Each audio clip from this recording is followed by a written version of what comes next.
Can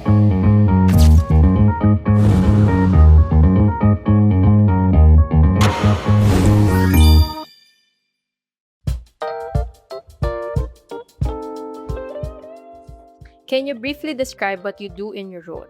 Okay. As an events management officer, I take the lead sa pagpaplan ng mga events na nakikita ninyo.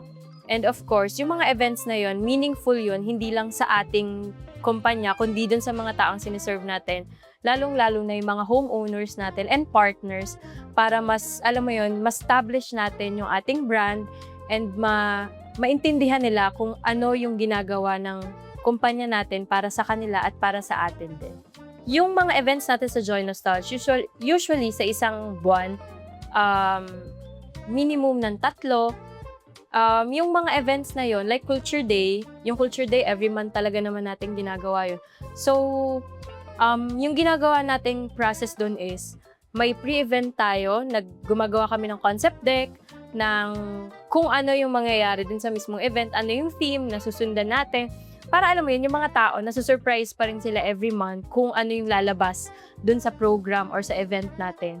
And of course, bukod dun, nagmi-meeting tayo for alignment kasama yung committee natin, yung client natin of course, kasi syempre dapat alam natin yung gusto nila. So, ipe-present natin dun yung concept. And then, pag okay na sa kanila, gagawa na tayo ng mga materials like videos, posters na i-release din natin.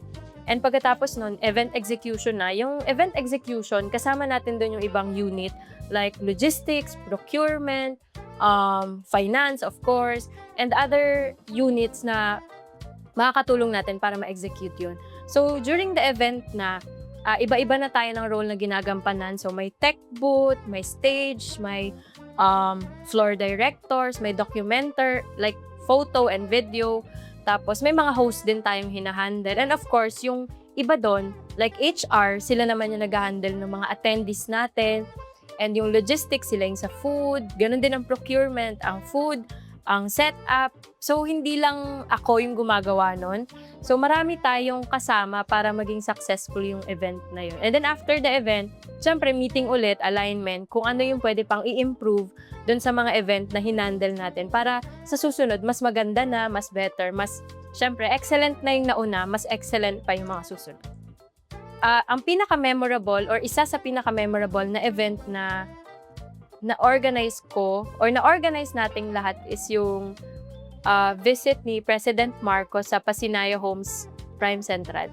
Hindi dahil si President Marcos yung pumunta, kundi dahil dun sa mga muka ng mga taong nakatira na dun sa bahay na yon. Kasi 'di ba, andun na yung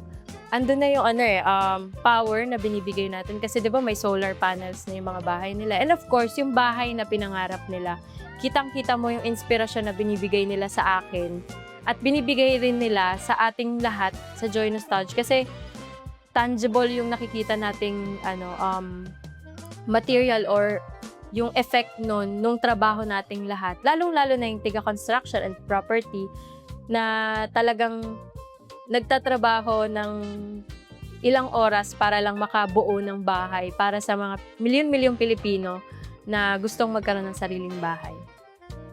Okay, next question. What do you enjoy most about working at Joy Nostalgia and what has inspired you to stay all these years? Ako, I think, yung na-enjoy ko ng pag-work dito sa Joy Nostalgia is yung araw-araw naman hindi ako okay na pumapasok. Hindi masaya, alam mo yun. Pero pag pumapasok ako or pag nandun ako sa labas ng pinto ng office namin, alam kong uuwi akong masaya kasi yung mga kasama ko sa work, ang taray. Yung mga kasama ko ay safe space ko sila dito sa Manila. Alam mo yun, hindi naman totoo talaga na, alam mo yun, hindi ko naman sila kadugo sa buhay ko. Pero, yung buhay ko rito sa Manila, pinapagaan nila kasi masasaya silang kasama. Alam mo yun, matatalino silang tao, creative silang mga tao. Tapos, hindi lang ganun, hindi lang sila matalino, kundi may character sila na pati ako, nabibuild ko yung character ko na mas maging mabuting tao. Everyday, yun yung na-enjoy ko sa pagpasok sa Joy Nostalgia. Yung mga kasama kong nagtatrabaho rin. para maging maayos yung mga projects na binibigay sa amin. And of course, bakit ba ako nagstay or bakit ba ako nandito pa rin sa Joy Nostalgia is siguro kasi yung trabaho ko ay hindi lang trabaho. Katulad ng palaging sinasabi ni Sir, yung trabaho natin ay hindi lang trabaho, kundi mission siya na pare-pareho nating ginagawa, na sama-sama nating hanggang ngayon tinatrabaho or binibuild, hindi lang para sa kumpanya natin, kundi dun sa mga taong siniserve natin, lalong-lalo na dun sa mga taong gustong magkaroon ng sarili nilang bahay, na pinapangarap nilang bahay. Ayun.